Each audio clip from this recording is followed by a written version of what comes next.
Hello and welcome to Delphi Programming Tutorial 1.1. And this lesson and this tutorial we will discuss about inheriting data and code from an object. And the second is scope and qualifiers. So let's start. Inheriting data and code from an object.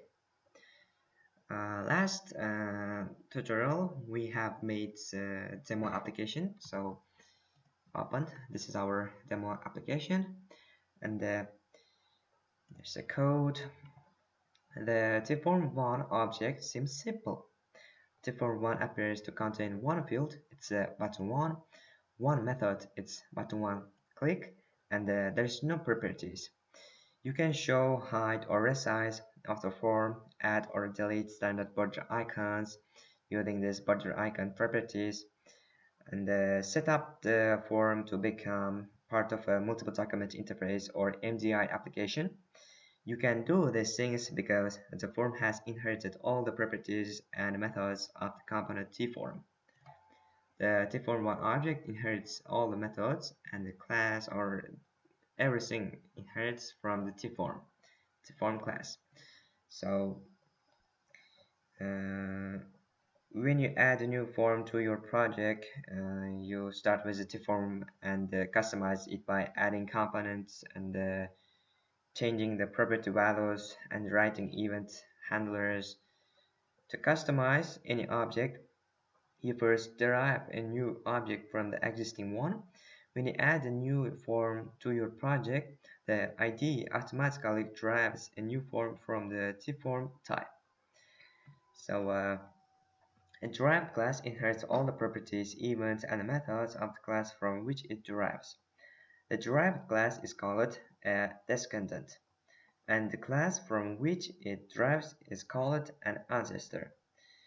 So if you look up or search tform in the online help, you will see lists of its properties, events, and methods, including the ones that tform inherits from its ancestors. A Delphi class can have only one immediate ancestor, but it can have many direct descendants. Scope and qualifiers. Scope determines the accessibility of an object's field, properties, and methods. So open this demo application. All members declared in a class are available to that class can and is discussed later, often to its descendants. Also, method's implementation code appears outside of the class declaration. The method is still within the scope of the class because it's declared in the class declaration. When you write code to implement a method that refers to properties, methods, or fields of the class where the method is declared, you don't need to preface the identifiers with the name of the class. For example, if we put button and some we need to some write amount of codes using the form1's properties. So this color equals color fuchsia, and it changes to color forms color, this one, and we can change it to this way or this way. For example, comment this or this way, and the form one dot color equals color green. Save it and sorry, run. It changes to color green. So the first statement is equivalent to this one. You don't need to qualify color with form1 because the button1 click method is part of tform1, and identifiers in the method body therefore fall within the scope of the tform1 instance where the method is called. So the second statement, there's a contrast refers to the color of the button object. For example, button1 dot color equals color green, etc. So comment this one. So now we need to create new visual form. This is our visual form. It's form 3, form 2, and the name is changing with form 2, and save it. You need to save, yes, and we need to add some controls to the form. Edit, for example, edit, and text hint, type text as this one, and save it. The IDE creates a separate unit or source code files from each form. This one, this one. If you want to access one form's components from another form's unit, you need to qualify the component names like this one. For example, add another button.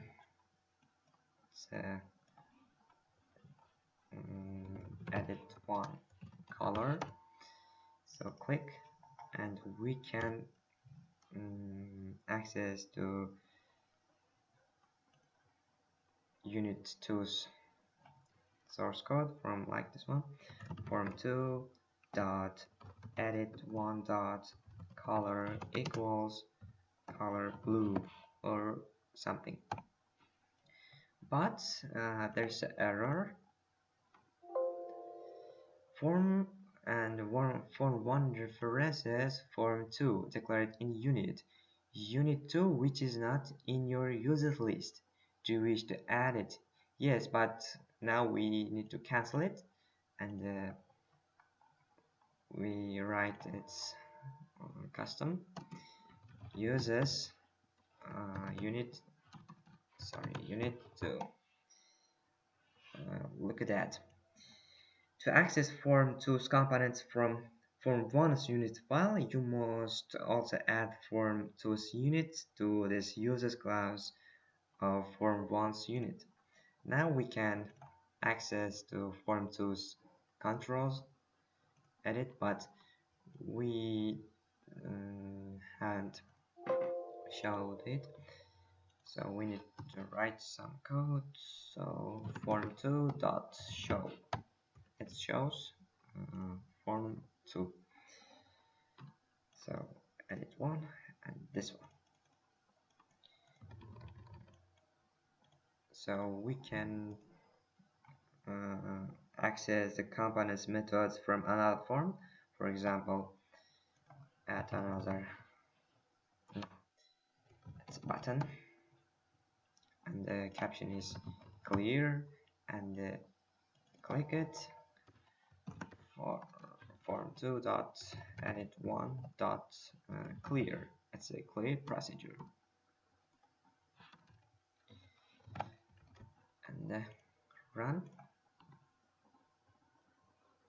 edit one, and write something, and clear. It clears. So the scope of a class extends to its descendants. You can, however, redeclare a field, property, or method in descendant class. Such redeclarations either hide or override the inherited member. So, thanks for watching. Goodbye.